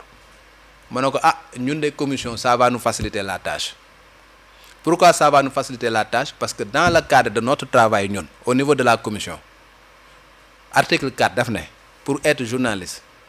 il faut que nga génne su école de formation reconnue par l'État il faut que nga liggéey également dans une entreprise de presse reconnue par l'État et pour que ñu assurer wu ndax kii dafa génn ci école de formation reconnue par l'État wala dafa nekk ci entreprise de presse reconnue par l'État on avait adressé une correspondance au ministère de l'enseignement supérieur mu jox ñu la liste des écoles de formation reconnues par l'État foofu la ñuy basé wu pour xam diplôme yu ñu reconnaître mais on s'adressait également à la direction de la communication du ministère pour xam les entreprises de presse reconnues par l'État donc tey su ministère bi permettrait à la commission de siéger au sein de cette commission là pour xam lan mooy les entreprises de presse reconnues par l'État ça nous facilite la tâche nous commission de la carte nationale de presse et on peut jurer sur le Saint-Coran que du ñu dem ci commission boobu xam nga defal liggéey bu nga xamante ne wala gis lu nga xamante ne dëppoowul ak yoon wala lu nga xamante ne dafay salfaañe ak yelleefu journalistes yi ñuy toog di ko applaudir wala ñu ciy faral ministre man de du ma ko def te boo xoolee la composition de cette commission là nga xamante ne ña fa nekk da am na yoo xamante ne duñ ko def. kii boobu commission boobu ñan ak ñan ñoo fa nekk. 7 membres ñoo fa nekk juróom-ñaari membres. muy ñaan. ministre de la communication benn membre la fa am. muy le directeur de la communication moom mooy présider la rencontre mu am un représentant du ministère de la justice yónnee wuñu sax magistrat journaliste la ñu yónnee ki nga xamante ne mooy seen chargé de communication moom la ñu yónnee pour que mu représenter leen foofu Binta Ndong un représentant du ministère de l'intérieur xam kan la ñu envoyé ki nga xamante mooy gérer le dépôt légal journal bu fi déposé journal bu fi am booy def dépôt légal ci kooku nga koy déposé kooku moom moo ñëw siège ci commission bi moo am CORED le CORED moom mooy le tribunal des pairs ñoom ñooy assuré wu ndax yow respecté nga éthique respecté nga déontologie ñu envoyé ki nga xamante ne moom mooy seen secrétaire exécutif muy Aminatou Mohamed Diop moo fa nekk CNRA le doyen Ibrahima Bakhoum la ñu yónnee Ibrahima Bakhoum xam ngeen ni day jàngale xam nga du def lenn lu nga xamante ne c'est contre les intérêts de la presse mooy représenter le CNRA man may représenter la commission de la carte nationale de presse ñooy membre commission ba ñëwee ak benn représentant du ministère du travail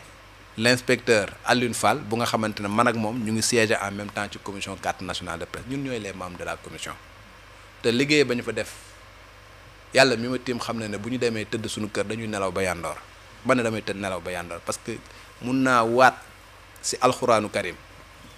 ni on a voulu léser qui que ce soit te la nga xamante ne moom mooy les dispositions yu nga xamante ne jàpp nañ ne mooy dispositions yi loi wax loolu la ñu appliqué ba tey jii ñuy wax ne. donc ñuy wax ne sélection la du filtre. waaw c'est pas ça. ku mu neex mën nga wax lu la neex mais ñëpp ñu nga xamante ne nee nañ leen recalé nañ leen am na motif bu tax ñu ne la recalé nañ leen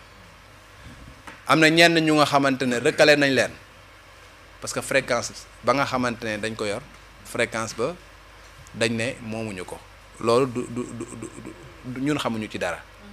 mais ministère ak ay services am xam nañ ñan lañ attribuer fréquence kan moo nekk la turam nekk ci fréquence ba ak kan moo ko moom ak kan moo ko moomul ñoom ñooy lijjanti loolu ñoom ñoo jàpp que ni telle personne kan mi ngi utiliser fréquence bu nga xamante ne du fréquence am loolu le ministère a recalé. ñoom aussi ñoom ñooy xam ndax licence dañ ko jaay wala jaay. ñoom ñoo ko xam parce que ñoom am nañ ay données yu nga xamante ne ñun xam nga man boog xaw ma ko. li nga xamante ne mën nañ koo xam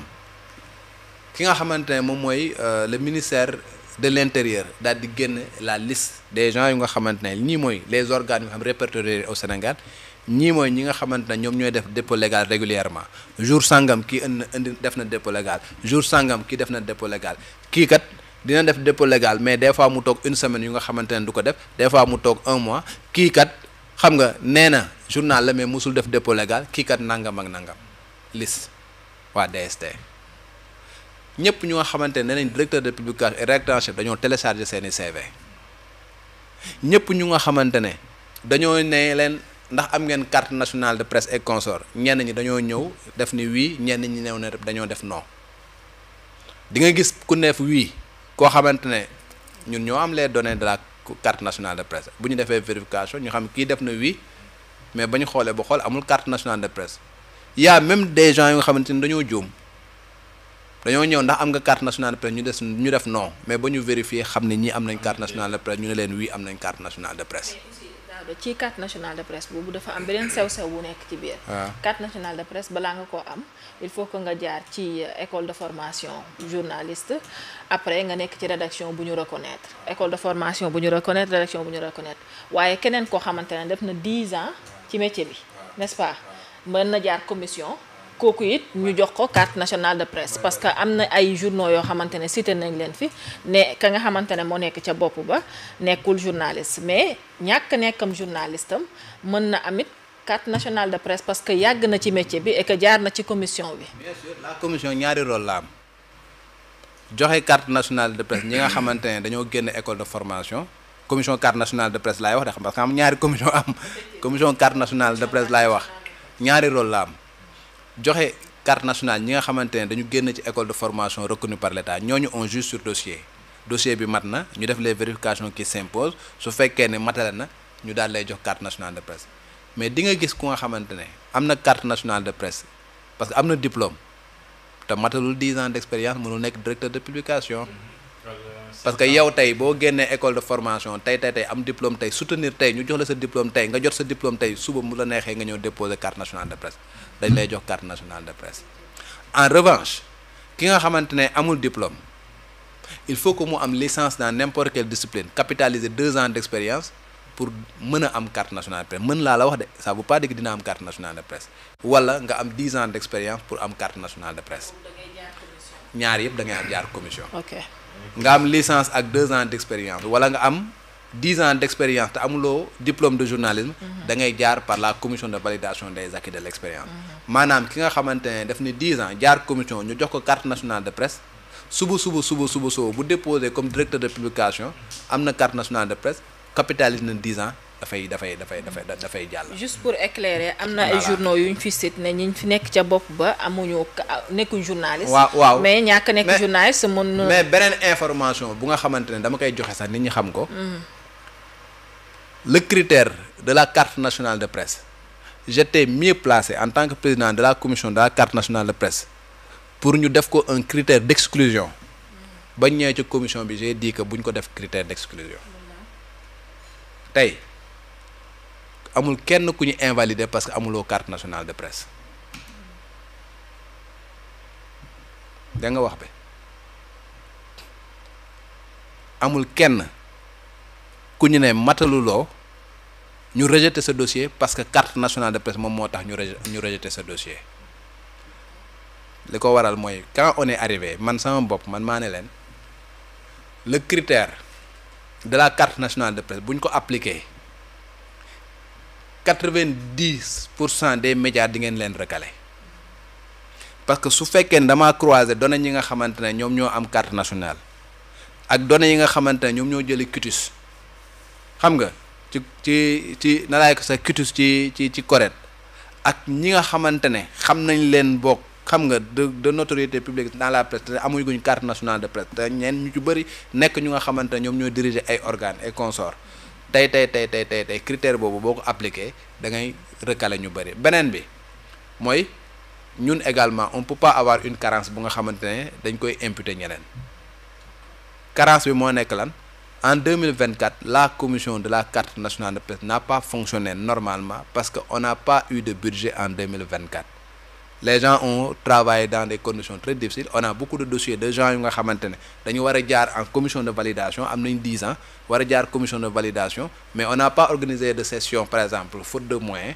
ñooñu noonu tu peux pas venir appliquer des critères yu nga xamante après daf leen di impacter dafay nekk lu nga xamante ne daf leen défavoriser voilà alors que dafa nekk lu nga xamante ne c'est pas de leur faute donc pour dire que ni la carte nationale de presse n'a pas véritablement été utilisée n'a pas été un critère pour exclure qui que ce soit tey ñi nekk ci commission bi xam nañ li may wax je vais pas entrer dans certains détails billahi wallahi watallaahi critère boobu buñ ko jëloon y a beaucoup de médias tey ñu nga xamante ne des médias su ma la waxoon tur yi mu nekk des médias très siiw yu nga xamante ñu ngi fi suñ leen waxoon seen directeur de publication amul carte nationale de presse seen rédacteur en chef amul carte nationale de presse même si seen directeur de publication wala seen rédacteur en chef mën nañ génne CESTI mën nañu am 10 ans d'expérience ñëpp xam nañ leen mais amuñu carte nationale de presse bu fekkoon utiliser nañ critère boobu ñooñu ñëpp da nga leen di recaler donc juste pour dire que bëri na ñuy wax bëri na lu ñuy wax xam nga bëri na ñuy wax te xamuñu bëri na ñuy wax de mauvaise foi parce que je sais que am na ñu nga xamante ne dañuy wax de mauvaise foi te su ma duggoon dans certains détails révéler un certain nombre de choses di ngeen xam li ma leen di wax mais encore une fois je veux pas personnaliser des débats je veux pas citer ma Samba wala ma Demba man ci débat principe laa nekkee assainissement bi pour ñëpp la te on n'a pas le droit nous ñu nekk ne dañu nekk ci presse di wax ci ñëpp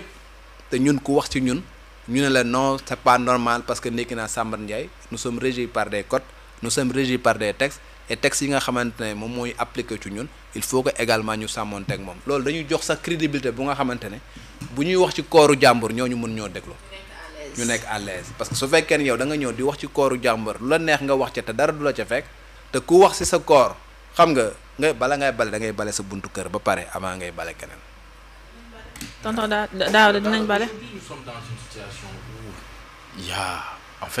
il y a beaucoup de soucis. Déjà, il y a des organes, par exemple, le quotidien, voilà, cette TV qui sont sur le carreau, qui n'ont pas été enrôlés. Alors, comment régler ce problème-là, Daouda? Est-ce que aussi, du côté du gouvernement, est-ce qu'il n'y avait pas aussi... Est-ce que waruñu voilà, utiliser une autre méthode de façon beaucoup plus inclusive pour nous aboutir à ce problème-là? Parce qu'aujourd'hui, il y a certains patrons de presse qui disent que parce que li ñuy wax neexul état bi moo tax on les a mis sur le carreau. Est-ce que voilà démarche bi tamit c'est pas un peu trop radical aussi quoi? waaw bon loolu peut-être. waaw loolu peut-être je laisserai au ministère le soin la donc c'est des questions yu nga xamante ne c'est des questions peut-être politiques. Moi je suis pas politique. waaw non damay expliquer rek je suis pas politique. c'est des questions yu nga xamante peut-être ñoom ñoo ci war a mën a wax. Mais ce que je peux dire en revanche c'est que argument boobu ñuy wax c'est pas un argument bu nga xamante ne dafa valable tey commission bi am na ay médias yu nga xamante ne de notoriété publique ñëpp xam nañu ay médias Pastef lañ jàlluñu parce que matalewuñu dama ne la sànq du ma personnaliser moo tax du ma citer mais mënoon naa la citer yu nga xamante ne su ma la ko waxee ñëpp xam ne ay médias la yu nga xamante ne ñëpp xam nañ ne c'est des médias yu nga xamante ne ñu média pouvoir bi la wala yu jege ci pouvoir bi la ñu nga xamante ne déposé nañ comme ñëpp ñu recaler leen parce que tout simplement jàpp nañ ni lii ak lii matala wuñ ko lu nga xamante ne encore une fois code de la presse moom moo ko wax soit directeur de publication bi amul 10 ans wala rédacteur en chef bi amul 7 ans wala su fekkee ne dañ ne média audiovisuel la signéwul cahier de charge xam nga ca CNRA wala bu fekkee ne journal la également respecté wul dépôt légal wala nangam ak nangam et consort te mu nekk des médias yu nga xamante ne bu fekkoon ne rek ku neexal nu mu tuddati état ña nekk ca commission bi yëpp amul kenn ku nga xamante ne dafa affilié à un parti quelconque ni à Pastef ni à l'APR ni ailleurs c'est des professionnels man ànduma ak ma Samba ànduma ak ma Demba du ma waa Pastef du ma waa APR ànduma ak kenn Ibrahima Bakhoum àndul ak Pastef àndul ak kenn Aminatou Mohamed Gueye àndul ak Pastef àndul ak APR àndul ak kenn xam nga l'inspecteur Fall c'est un professionnel mu tuddati ka nga xam mooy représenté ministère de la justice dafa ñëw pour liggéeyam journaliste la à la base àndul ak ma Samba àndul ak ma Demba même Abibou Dia bi nga xamante ne c'est le directeur de la communication il n'est pas de Pastef c'est quelqu'un qui a travaillé avec xam naa ko parce que il a travaillé à la RFM bi may nekk rédacteur en chef de l'Observateur il était à la RFM mu paree liggéey Dangote après liggéey dans le système des Nations Unies la jóge pour nekk le directeur de la communication donc amul kenn ku nga xamante ne am na benn coloration politique bu nga xamante ne dañuy jël fait cause pour ma Samba ou ma Demba et yàlla mi ma tiim xam ne le ministre de la communication n'oserait même pas ñëw foofu naan leen def leen lii wala def leen lee wala def leen on fera notre travail de la manière la professionnelle et Dieu sait que bu ñu defoon liggéey bu nga xamante ne def nañ ko ba pare ñu génn def leneen lu nga xamante ne dëppoowul ak lañ bindoon xam nga ñun ñëpp nous sommes des hommes de médias maa ngi nii di taxaw ci presse bi te yàlla xam na ne su ma gisoon leneen lu nga xam ne nag sunu fii laay toogee mu wax ko te dara du ma ci fekk parce que yàlla dong mooy ki nga xamante moom laa ragal te sama aqulaay taala laay wax. liste bi ngeen adopté ci commission boobu liir nga ko. liste média yëpp gis nga ko. gis naa ko. est-ce que moo génn ci presse bi. est-ce que. moo génn ci presse bi. ban liste moo génn liste yi circulé ci presse bi. moom la ban liste la. mooy liste média yi nga xamante ne reconnaître nañ ko. mais kan moo la mën a wax ne liste yi la ñu reconnaître. waaw yow yi nekkoon ci commission bi loolu ma lay laaj. non ndax yii ngeen adopté. waaw est-ce que yooyu moo génn. mais xam nga question bu du ma ci répondre. liste provisoire bi génn. mais loolu ministère moo ko publier ci site kii bi.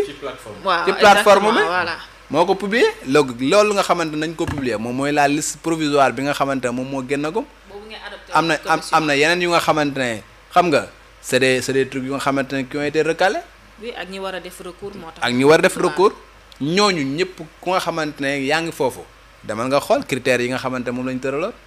bu dee directeur de publication bi am nga directeur de publication bu am 10 ans bu dee rédacteur en chef am nga rédacteur en chef bu am 10 ans bu dee journal nga yaa ngi respecté dépôt légal bu dee télévision nga am nga fréquence si ñi nga cahier de charge su fekkee ne site internet nga respecté nga li nga xam moom la ñuy wax te tu as un site fonctionnel bu nga xam di nga def mise à jour régulièrement say sites et consorts voilà ñi nga xamante ñi nga fa gis ñan la ay Senweb nga fa gis ay Dakar Actu nga fa gis ay Presse Afrique ak yeneen yu nga xamante ñooñu ñëpp ku ci nekk respecté nga loolu mooy li nga xamante moom laa ci xam ñañu recalé également am ñoo xamante ne li ñu leen recalé c'est des détails mën nañu ko changer voilà y a des télévisions yu nga xamante ne peut-être ay erreur ci nu ñu enregistré la au lieu que ñu jël directeur de publication bu nga xamante ne ku nga xamante ne journaliste la ñu renseigner ku nga xamante ne nekkul journaliste dafa nekk directeur de programme wala mu nekk chargé de production loolu ñu ne ko loolu mënul nekk il faut nga corriger donc y a beaucoup de choses yu nga xamante ne nit ñi ñu ngi koy wax c'est des choses yu nga xamante ne dañu ko notifier ñu war ko régler pour être en conformité avec la loi. alors dernière question Daouda temps bi xoj nañu bu baax a baax alors média bi ni ñu ko waxatee presse bi fi mu toll ni Sénégal tànc nañ leen comme ni ma ko waxee woon entre fisc bi fii enregistrement yi média yi ñu reconnaître comment faire pour vraiment un peu ñu sortir la tête de l'eau un peu rek ñu nokki tuuti rek en attendant ñuy régler yenn détails yi. man je suis légaliste. ok man jàpp naa ne li nga xamante ne nit ñi commencé nañ ko c'est un processus li ministère bi commencé c'est un processus jusqu'à présent gisuma benn illégalité ci li nga xamante moom mooy dem. d'accord et je sais que suba su ma gisoon illégalité bu nga xamante def nga ko je serai le premier à le dénoncer yàlla mi ma tiim xam na ko. donc jàpp naa ne ñu ngi ci processus boobu nag su ma boo demee ba nga xamante ne segg nañ ñi nga xamante ne ñoom ñooy les médias réguliers ñi nga xamante ne véritablement mooy ñi nga xamante ñoo respecter les dispositions di am ay journalistes yu nga xamante ne ñu ngi liggéey convenablement di nga sellal li nga xamante ne liggéey ba dina mun nekk état la nga xamante ne daf koy jox di ko jàppale médias yooyu dina gën a ñoŋ ña nga xamante ne ña ngi leen di jox bu leen doon jox ay miettes mën nañ leen jox lu consistant lu nga xamante ne dina leen mën a jariñ quelque chose et que organes ya nga xamante ne également reconnaître nañ leen état dina leen mën a accompagner ci lu bari. accompagner leen ci formation seeni journalistes parce que le fonds d'appui sert à ça également accompagner leen ci convention yi nga xamante ne war nañ ko mën a signer de manière régulière peut-être même jël des mesures incitatives yu nga xamante ne sur le plan du fisc ba fisc du leen sonal et consort mais bala ngaa mën a def loolu yëpp nag il faut que nga maîtriser xam yan mooy média yu nga xamante ne kii reconnaître tey jii boo ñëwoon nga ne ok damay jël par exemple fiscalité mais exonéré pour tout le monde tu vas l'appliquer à qui bu fekkee ne xamuloo lan mooy les médias yu nga xamante ne ñoo les médias réguliers ñoom ñëpp c'est des entreprises de presse ah mënoo segg ki sur la base de quels critères ngay segg organe bi jox beneen organe donc tey jii bu fekkee ne da nga nekk dans un état de droit règles yi bu fekkee ne da nga koy appliquer c'est des règles yu nga xam da nga ko war a appliquer ci ñëpp mu mën a équitable donc c'est un travail bu nga xamante ne processus la et man jàpp naa ne bokk naa ci ñi bokk ci ñi xalaat ne processus bu demee ba jusqu'au bout ce sera au bénéfice de la presse sénégalaise la preuve tey au moment où on parle le ministère est allé par exemple ku mel ni Canal Horizon waxtaan ak moom ba nga xamante ne redevance yi nga xamante ne ñu ngi ko doon fay fii Sénégal qui se chiffrait à une vingtaine de millions et consorts mais 4 milliards la ñuy fay en 2025 et sur les 4 milliards 2 milliards yi jëlaat na ko par da koy joxaat presse bi ce qui fait que si les gens avec 1 milliard 900 millions yu ñu doon distribuer les gens vont se retrouver avec 3 milliards 900 millions yu nga xamante ne mën nañ ko distribuer à la presse pour aider leen mais pour cela il va falloir nga xam ñan ñooy ñi nga xamante ne ñoom ñoo respecter la législation ñan ñooy ñi nga xamante ne sàmmonte nañ ak yoon ñan ñooy ñu nga xamante ne ñu ngi traiter seen journaliste de manière équitable ñan ñooy ñu nga xamante ne booy jëlee de l'argent public jox ko teg ko seen loxo dinañ ko delloowaat lu nga xamante ne dina jariñ askan bi parce que l'argent public argent boobu sa xaalis la sama xaalis la sama sa xaalisu keneen la bu ñu ko jëlee nag di ko jox keneen ko nga xamante ne média la buy def un travail de service public il faut que ñu assurer wu ci loxo yi ñu koy teg loxo yu sell la et que bu ñu ko tegee ci loxo également dina delluwaat ci askan bi d'une manière ou d'une autre parce que li ngay def noonu ci information kii li muy def ci information defalu leen ko kenn ku dul askan bi et par conséquent nag état am na benn ressource bu nga xamante ne war na delluwaat sa kaw mais à condition que nga koy ñoŋal def ko comme cela se doit pour man tout le sens de liggéey bi nga xamante ne moom mooy am sens boobu la billahi wallahi watalahi si j'avais l'impression que ne liggéey bi nga xamante ne commission mu ngi koy def wala processus bi nga xam dañ ko enclenché nekk lu nga xam moom moo gën askan bi man Daouda Mine du ma ci bokk benn yoon te du ma ko cautionner benn yoon mais nag man je suis quelqu'un bu nga xamante ne la ma Samba di wax la ma Demba di wax la ma Paate di wax c'est quelque chose bu nga xamante franchement nekkul li ma importé sama aqulaay taxalaa laay demee te lii ma gis nii teg ci sama bët di ko dund xam nga assister ko teg ci samay bët di ko gis naa ni tegagum na ci yoon jusqu'à preuve du contraire. Daouda Mine ñu ngi lay jaajëfal. jërëjëfate man maa leen di jaajëfal. alors internet IGFM ak internet IGFM TV tey ki ñu amoon ci suñu plateau bi c'est le chroniqueur judiciaire Daouda Mine waaye